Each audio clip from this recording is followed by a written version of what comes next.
ತೊಡಗಿದ್ರೆ ಆ ಪಕ್ಷ ಸಂಘಟನೆ ಸ್ಥಳೀಯವಾಗಿ ನಾವು ಭದ್ರಗೊಳಿಸಿದ್ರೆ ನಮ್ಮ ಪಕ್ಷ ಒಂದು ಕಾರ್ಪೊರೇಷನ್ ಆಗ್ಬೋದು, ಕಾರ್ಪೊರೇಷನ್ ಅಧಿಕಾರ ಹಿಡಿಯೋಕ್ಕೆ ಮುಂದೆ ಕರ್ನಾಟಕ ವಿಧಾನಸಭೆ ಅಧಿಕಾರ ಮಾಡಲಿಕ್ಕೆ, ಅದೇ ರೀತಿಯ ಪಾರ್ಲಿಮೆಂಟ್ ನಾವು ಹೆಚ್ಚಿನ ಸೀಟ್ ಗೆದ್ದುಕೊಂಡು ಪಾರ್ಲಿಮೆಂಟಲ್ಲಿ ನಮ್ಮ ಪಕ್ಷ ರೆಕಗ್ನೈಸ್ ಮಾಡಬೇಕಾದ್ರೆ ಮೂಲ ಬೇರೆ ಎಲ್ಲಿದೆ ಅಂದರೆ ನಮ್ಮ ಗಾಂಧಿನಗರದಲ್ಲಿ.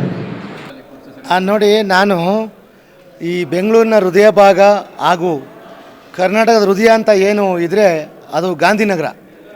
ಆ ಗಾಂಧಿನಗರದಲ್ಲಿ ನಾವು ಈ JDS ಪಕ್ಷದ ಏನು ಒಂದು ಕ್ಷೇತ್ರ ಗಾಂಧಿನಗರ ಕ್ಷೇತ್ರ, ಗಾಂಧಿ ವಿಧಾನಸಭಾ ಕ್ಷೇತ್ರದಲ್ಲಿ ಪಕ್ಷ ಸಂಘಟನೆ ಮಾಡಲಿಕ್ಕೋಸ್ಕರ ಅತಿ ಹೆಚ್ಚು ಸದಸ್ಯತ್ವರ ನೇಮಕ ಮಾಡಿಕೊಂಡು, ಅದೇ ರೀತಿಯಾಗಿ ಗಾಂಧಿನಗರದಿಂದ ನಾವು ವಿಧಾನಸಭೆಗೂ ಹಾಗೂ ಸ್ಥಳೀಯ ಮಹಾನಗರ ಪಾಲಿಕೆಗಳಿಗೂ ಅತಿ ಹೆಚ್ಚು ಸದಸ್ಯರು ಕಳಿಸ್ಕೊಡ್ಬೇಕು ಅಂತೇಳಿ ನಾನು ಈ ಒಂದು ಎಲ್ಲ ಹಿರಿಯರ ಒಂದು ಆಶೀರ್ವಾದದಿಂದ, ಹಿರಿಯರ ಸಹಕಾರದಿಂದ ಹಾಗೂ ಗಾಂಧಿನಗರದ ಹಿರಿಯರು ಹಾಗೂ ಎಲ್ಲ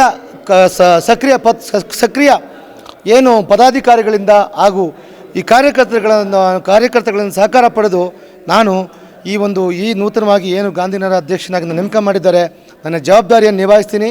ಪಕ್ಷ ಸಂಘಟನೆ ಮಾಡಲಿಕ್ಕೆ, ಕಾರ್ಯಕರ್ತರ ಸಂಘಟನೆ ಮಾಡಲಿಕ್ಕೆ, ಎಲ್ಲ ಕಡೆ ಪಕ್ಷ ಅಧಿಕಾರ ತರಲಿಕ್ಕೆ ನಾನು ಶ್ರಮಿಸ್ತೀನಿ ಅಂತ ನಾನು ಈ ಸಂದರ್ಭದಲ್ಲಿ ಹೇಳ್ತೀನಿ.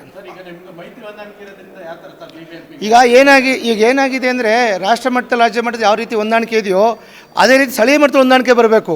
ಆವಾಗ ಸ್ಥಳೀಯ ಮಟ್ಟದ ನಾಯಕರು ಏನು ಕೆಲಸ ಮಾಡಿರ್ತಾರೆ ಅವ್ರಿಗೂ ಒಂದು ಅವಕಾಶ ಸಿಗಬೇಕು.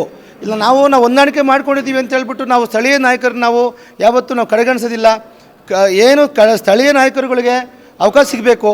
ಏನು ಕುಮಾರಣ್ಣ ಅವರು ಮತ್ತು ಸನ್ಮಾನ್ಯ ದೇವೇಗೌಡ ಅಪ್ಪಾಜಿ ಅವರು ನಮ್ಮ ಸ್ಥಳೀಯವಾಗಿ ಏನು ನಿರ್ಧಾರ ತೊಗೊತಾರೆ ಅದರಂತೆ ನಾವು ಕೆಲಸ ಮಾಡಿ ಸ್ಥಳೀಯ ನಾಯಕರಿಗೆ ಅತಿ ಹೆಚ್ಚು ಹಾಗೂ ಮಹಿಳೆಯರಿಗೆ ನಾವು ತೆನೆ ಹೊತ್ತ ಮಹಿಳೆ ಅಂತ ಏನು ನಾವು ಸಿಂಬಲ್ ಇಟ್ಕೊಂಡು ಮಾಡ್ತೀವಿ, ನಾವು ಮಹಿಳೆಯರಿಗೆ ಅವಕಾಶ ಕೊಡಬೇಕು ಹಾಗೂ ಸ್ಥಳೀಯ ನಾಯಕರಿಗೆ ಅವಕಾಶ ಕೊಡಬೇಕು. ಅವರು ಸೇವೆ ಸಲ್ಲಿಸೋಕೆ ಪಾರ್ಟಿಗೆ ಸುಮಾರು ವರ್ಷ ದುಡಿದಿರ್ತಾರೆ. ಹೊಂದಾಣಿಕೆ ಆಯಿತು ಅಂತೇಳಿ ನಾವು ಯಾವುದೇ ಕಾರಣಕ್ಕೆ ಇಮಿಡಿಯೇಟಾಗಿ ಅವ್ರನ್ನ ಕುಗ್ಸೋ ಕೆಲಸ ಮಾಡೋದಿಲ್ಲ. ಅದೇ ರೀತಿ ನಾವು ವಿಶ್ವಾಸ ಇಟ್ಟಿದ್ದೀವಿ. ನಮ್ಮ ಸನ್ಮಾನ್ಯ ಕುಮಾರಣ್ಣವರಾಗ್ಬೋದು, ನಮ್ಮ ರಮೇಶ್ ಗೌಡರಾಗ್ಬೋದು, ಸನ್ಮಾನ್ಯ ದೇವೇಗೌಡ ಅಪ್ಪಾಜಿಯವರಾಗ್ಬೋದು, ಸ್ಥಳೀಯ ನಾಯಕರು ಅವಕಾಶ ಕೊಡೋತಿ ಅಂತ ಮುಂದೆ ಅವ್ರು ಹೊಂದಾಣಿಕೆ ಮಾಡ್ಕೊತಾರೆ ನಮ್ಮ ನಂಬಿಕೆ ಇದೆ ಅಂತ ಹೇಳ್ತೀವಿ. ನೋಡಿ, ನಾವು ನಮ್ಮ ಕ್ಷೇತ್ರ ಮಟ್ಟದಲ್ಲಿ ಹಾಗೂ ನಮ್ಮ ಏನು ಗಾಂಧಿನಗರ ವಿಧಾನಸಭಾ ಕ್ಷೇತ್ರ ವಾರ್ಡ್ ಮಟ್ಟದಲ್ಲಿ ರಾಜ್ಯ ಮಟ್ಟದ ಸಮಸ್ಯೆ ಇರ್ಬೋದು ಅಥವಾ ರಾಷ್ಟ್ರ ಮಟ್ಟದ ಸಮಸ್ಯೆಗಳಿರ್ಬೋದು, ಸ್ಥಳೀಯ ಸಮಸ್ಯೆಗಳನ್ನ ಸರ್ಕಾರ ವಿರುದ್ಧ ಹೋರಾಟ ಮಾಡಿ ಆ ಸರ್ಕಾರ ಗಮನಕ್ಕೆ ಸೆಳೆದು ಅದನ್ನು ಸರಿಪಡಿಸೋ ರೀತಿಯಲ್ಲಿ ನಾವು ಕೆಲಸ ಮಾಡ್ತೀವಿ. ವಿರೋಧ ಪಕ್ಷದಲ್ಲಿ ನಮಗೆ ಆದ ಸ್ಥಾನಮಾನ ಇದೆ.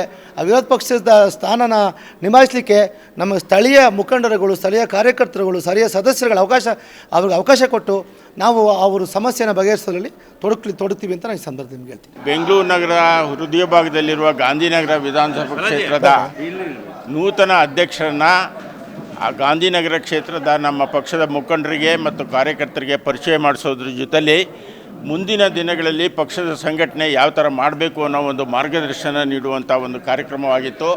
ಇವತ್ತು ಭಾಳ ಜನ ಪಕ್ಷದ ನಿಷ್ಠಾವಂತ ಕಾರ್ಯಕರ್ತರು ಇವತ್ತು ಬಂದು ಭಾಗವಹಿಸಿ ನೂತನ ಅಧ್ಯಕ್ಷರಿಗೆ ಶುಭ ಕೋರಿದ್ದಾರೆ. ಮುಂದಿನ ದಿನಗಳಲ್ಲಿ ನಾವು ಪಕ್ಷದ ಸದಸ್ಯತ್ವ ನೋಂದಾವಣೆ ಮತ್ತು ಪಕ್ಷದ ಸಂಘಟನೆ ಮತ್ತು ಮುಂಬರುವ ಮಹಾನಗರ ಪಾಲಿಕೆ ಚುನಾವಣೆ ಇವೆಲ್ಲ ವಿಚಾರಗಳಲ್ಲಿ ಯಾವ ರೀತಿ ನಾವು ಸಂಘಟನೆ ಮಾಡಿ ಯಾರು ಹುರಿದುಂಬಿಸಬೇಕು ಅನ್ನೋ ವಿಚಾರದಲ್ಲಿ ನಾವು ಚರ್ಚೆ ಮಾಡಿದ್ದೀವಿ. ಇವು ಮುಂದಿನ ದಿನಗಳಲ್ಲಿ ಇನ್ನೂ ಬಹಳ ಬೃಹತ್ ಪ್ರಮಾಣದಲ್ಲಿ ಈ ಕಾರ್ಯಕ್ರಮಗಳನ್ನು ನಾವು ಹಮ್ಮಿಕೊಳ್ತೇವೆ. ತಮ್ಮೆಲ್ಲರಿಗೂ ಧನ್ಯವಾದಗಳು.